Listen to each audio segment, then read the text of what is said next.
আসসালামু আলাইকুম। সবাই কেমন আছেন? আশা করি খুব ভালো আছেন। চলে এসেছি বাংলাদেশি ব্লগার উর্মি থেকে নতুন আরেকটি ভিডিও নিয়ে। তো আজকে আপনাদের সাথে আমার দুপুরে রান্নাবান্নাটা শেয়ার করব আর কিছু গল্প করব। আজকে হচ্ছে সকালবেলা ঘুম থেকে উঠে নাস্তা করে চলে গিয়েছিলাম একটু বাজারে। তো বাজারে যাওয়ার পর এখানে কাঁচা আম নিয়ে নিলাম। গত ভিডিওতে আপনারা অবশ্যই দেখেছেন আমি আমসত্ত্ব দিয়েছিলাম। তো এই আমগুলো নিয়ে আসা হয়েছে।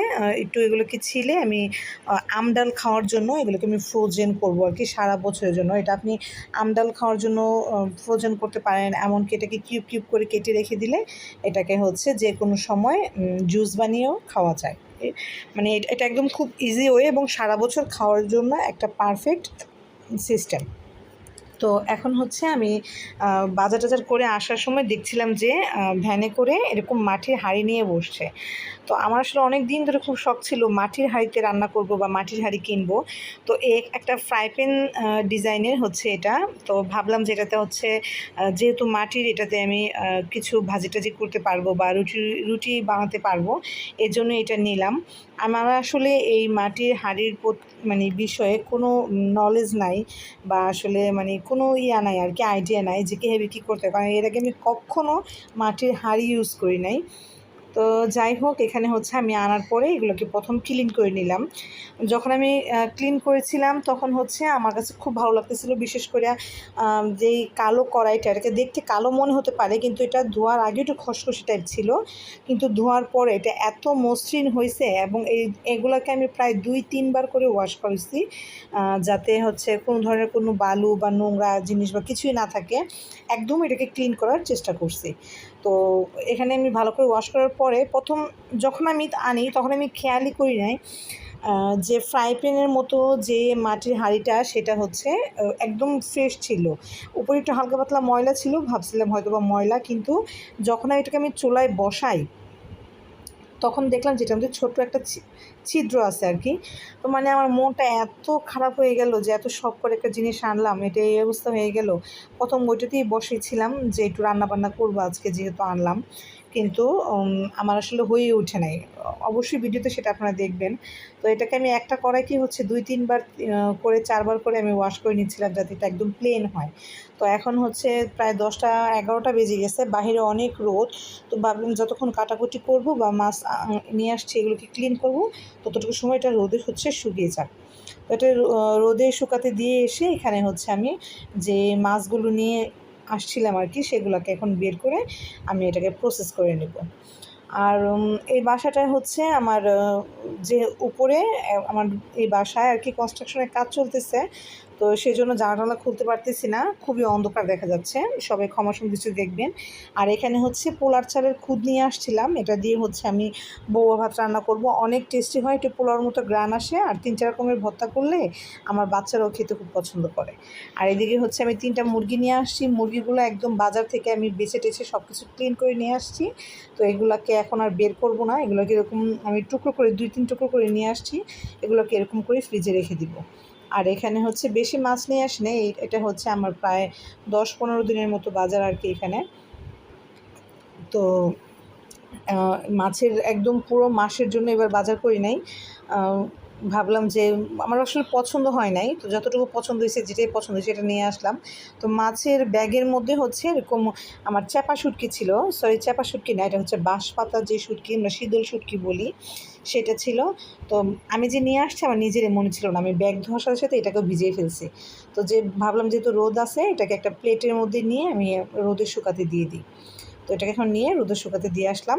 আসার পরে এই যে এইবার হচ্ছে কি অনেক দিন পর এরকম ছোট ছোট তেলাপিয়া মাছ নিয়ে আসলাম, এগুলো একদম জ্যান্ত মাছ ছিল, অনেক সুন্দর ছিল, বাজারে যখন দেখলাম একদম টাটকা মাছগুলো।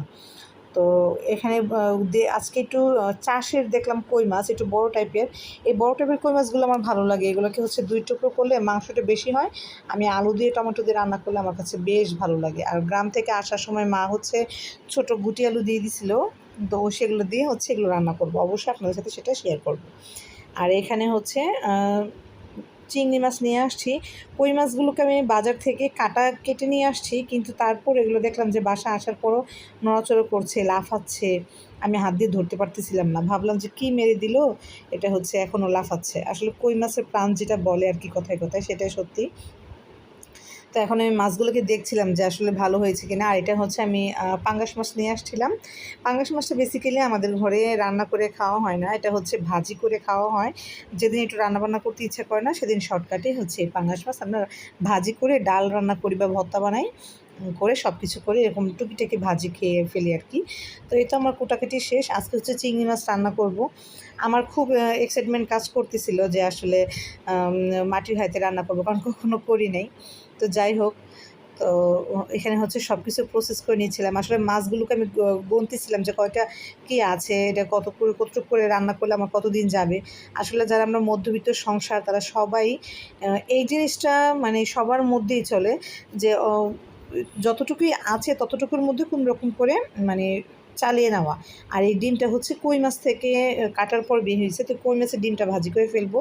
এই যে এখানে দেখতেছেন যে আমি ফ্রাই প্যানটা বসানোর পরে আমার চোখে লাগতেছে যে এখানে একটু ছিদ্র, তবুও সাহস করে তেল দিলাম। তেল দেওয়ার পর নিচ থেকে তাকিয়ে দেখি যে নিচ থেকে মানে পাতিলটা চুয়ে চুয়ে নিচ থেকে তেল পড়ছে, তো ওইটা উঠিয়ে ফেললাম। এখন এইটার মধ্যেই হচ্ছে আমি চিংড়ি মাছগুলোকে ভেজে নিয়ে এটার মধ্যে হচ্ছে আমি রান্না করব। তো যেটা বলতেছিলাম, আমাদের মধ্যবিত্ত সংসারে বা মধ্যবিত্ত পরিবারের মধ্যে আমরা সবাই চেষ্টা করি যে আমাদের আয় বুঝে ব্যয় করাটা। যতটুকু আয় তার মধ্যে হচ্ছে আমাদের সংসার চালানো লাগে, খাওয়া দাওয়া করা লাগে, চিকিৎসা বাবদ খরচ করা লাগে, তার মধ্যে হচ্ছে সেভিংস করা। তো সব কিছু মেলে আসা হয় না। আর যখন হচ্ছে একটু ক্রাইসিসের মধ্যে দিয়ে যায়, যেমন হচ্ছে আমি একটু এখন যেহেতু বাড়ির কাজ করতেছি, একটু হচ্ছে টাকা পয়সা একটু ক্রাইসিস চলতেছে, তখন তো মনে করেন যে আরও বেশি একটু হচ্ছে একটু সামলিয়ে চলার চেষ্টা করি আর কি। আসলে বিশেষ করে যাদের হাসব্যান্ড প্রবাসে থাকে তারা বেশি বুঝবে যে মানে সংসার কীভাবে যে চালাইতে হয়। একমাত্র যাদের হাসব্যান্ড মানে বাংলাদেশে থাকে তাদের হচ্ছে প্রেশারটা দুইজনে হচ্ছে ভাগ করে নেয়, বা দুজনের চিন্তাভাবনা করে বা দিন শেষে কথা বলে যে এই জিনিসটা এভাবে করবো বা সেটা ওভাবে করবো।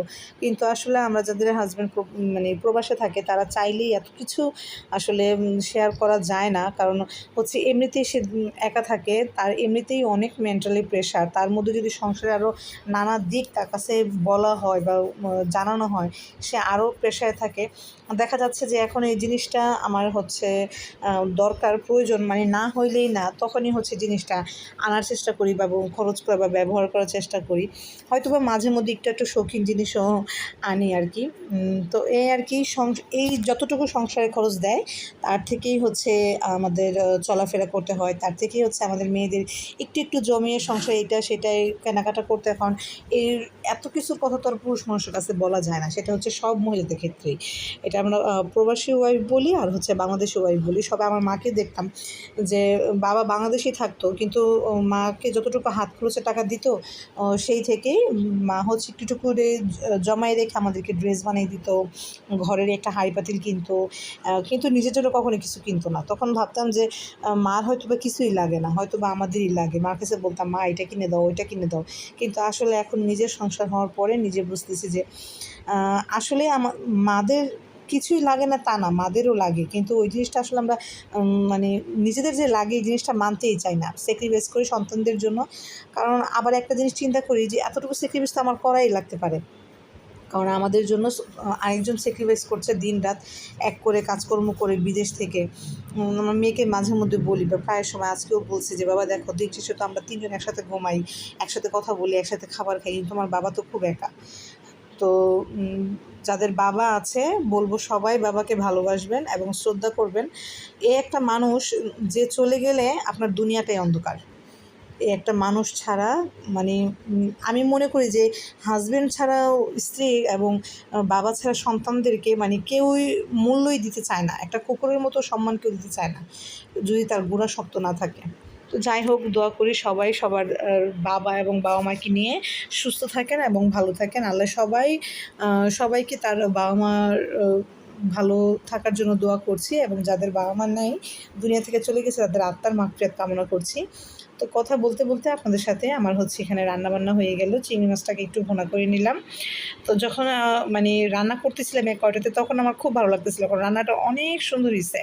আর মানে ক্যামেরাতে কেমন আসতেছে বুঝতেছি না, কিন্তু সামনাসামনি দেখতে এটার কালারটা এত সুন্দর আসছে, এটার ফ্লেভারটা এত ভালো আসছে, স্মেলটা আমি বারবার শুধু দেখতেছিলাম একটু পরপর একটু গান শুনে।